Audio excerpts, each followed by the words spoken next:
What is up, XRP community? Welcome back to another video. Hope you're having a great weekend. So guys, this past month of November was the highest month of crypto theft this year. $363 million in scams, with just recently 50 million being exploited from one of the oldest DeFi platforms called KyberSwap. Keep your crypto safe, guys. If you have a few $100 of crypto in the future, you never know how high that could appreciate. So it's always good to have a cold storage wallet. I recommend Ledger. I have one of each of these. They're all good wallets.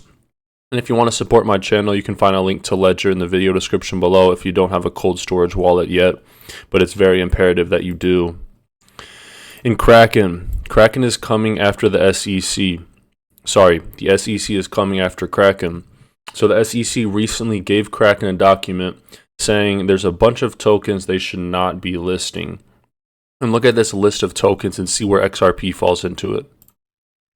For those of you who were wondering, here's the actual list of coins that the US SEC is saying that Kraken should not have listed on their platform. They are Cardano, Solana, the Sandbox, Near Protocol, Polygon Matic, Avalanche, Algorand, Cosmos, Chiliz, C-H-I-L-I-Z, Chiliz, Koti, the Sandbox, Decentraland, Dash, Filecoin, Flow, Internet Computer, and the OMG Network. And then this article, I mean, just stop writing if you're going to be this weird. The article also goes on to say that they were shocked that the XRP was not on the list. It's because of the lawsuit. Like, have you not been in crypto this entire? It's hard for people to swallow this pill, but after XRP's victory in this lawsuit, which hasn't wind down completely yet, it's clear XRP is in a league of its own when it comes to regulatory clarity. What other cryptocurrency has been up against the SEC and won? And now we see the SEC kind of reeling back its attack on XRP because it's not included in this long list of crypto coins. And some of these are very reputable. Algorand, we've seen clips of Gary Gensler when he was a professor at MIT talking about Algorand and its potential. Polygon Matic, one of the biggest Ethereum scaling solutions. It's easy to understand why Decentraland Mana and Sandbox, why these things are, because these are the metaverse cryptocurrencies. Filecoin, also one of the most reputable cryptocurrencies. So the SEC is still attacking, but it's good to see them kind of backing off of XRP. And here's a great clip of banks discussing the price of XRP. Take a listen. As a customer, is there any exposure to fluctuations in the price of the cryptocurrency? Yes, great question. No. As a business that's been in this industry for a long time, we know that the senders and receivers are very focused on fiat. That's their lifeline, that's their blood, that's their entire business. So we hide any real visibility into the cryptocurrency XRP. So in the system, you'll really just see a fiat to fiat payment option. Because of that, we hide and protect our customers from any fluctuation in the open market. It's irrelevant to you how much XRP equals how much Singapore dollars, for example. All you want to know is that you can make your $1 million payment into Vietnam, for example. So the customer is never exposed to any fluctuation in price of the digital asset here. Okay. And this is a misconception I've said in the past and I've seen other people discuss. There is no fluctuation regardless of the price of XRP for the sender, and that's very important when you're sending $1 million or $1 billion. 1% slippage on $1 million is a whopping 100, or not 100,000. I guess that'd be what, $10,000, which still is a lot of money. XRP is up a little bit today, guys, and I talked about this recently. The pattern I see on this 4-hour chart, it's called 3 rising valleys. When I posted this last, I think XRP was right here at 60 cents, and it's up about 1.5 pennies. And it's closing in on this 200-day moving average, which when it does break through this, it typically does see a pretty big rally. And a great clip here from Flip the Chain.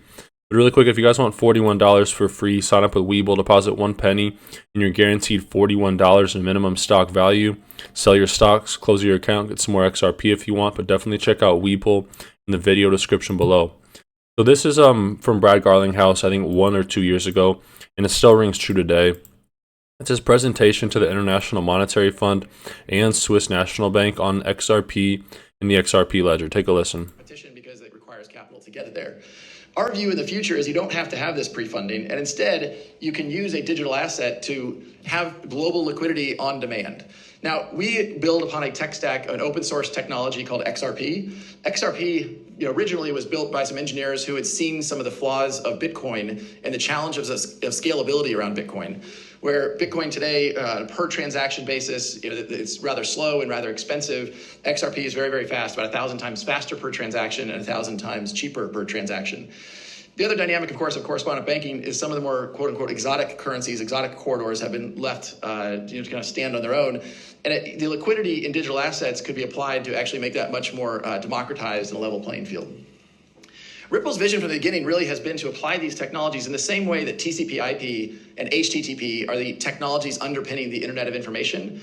These blockchain technologies will be the underpinnings of an Internet of Value, where we have connected devices, we have connected information that will allow payments to flow. And as Norman was describing, if you're a large corporation moving $100 million, that's one thing. If you're a freelancer working in the Philippines doing design work for a company in London and you want to get paid $30 or 30 pesos, Philippine pesos, that's not a transaction that can easily be enabled. And it's important to remember during the inception of Bitcoin, it was designed to be what? Peer-to-peer payments. That's obviously failed. It's now this digital store of value, digital gold, and maybe there will be longevity in that narrative. But Ripple's vision is the Internet of Value, enable the world to move value like information moves today. They're solving the problems that Bitcoin was designed to solve, but ultimately failed to solve. And this came out from Stuart Alderati, the head Ripple lawyer. And he says a troubling pattern emerges.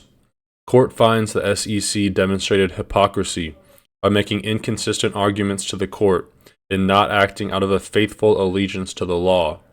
SEC vs. Ripple, July 12, 2022. The court agrees that the SEC defaulted on its duty to respond in good faith to Coinbase's petition for crypto rulemaking, June 6, 2023. Then, in August, court finds that the SEC is inconsistent treatment of similar products is arbitrary and capricious, right? XRP goes after Grayscale, SEC goes after Grayscale, XRP, but the treatment of similar products is inconsistent. And then on November 30th, the court orders the SEC to show cause why it should not be sanctioned for making false and misleading representations to the court, in this case, SEC versus Debtbox. So if you're worried about the SEC, I would just relax. Guys, thanks for watching my video. Have a great Saturday night. Take care of yourselves. Take care of your families. Until next time.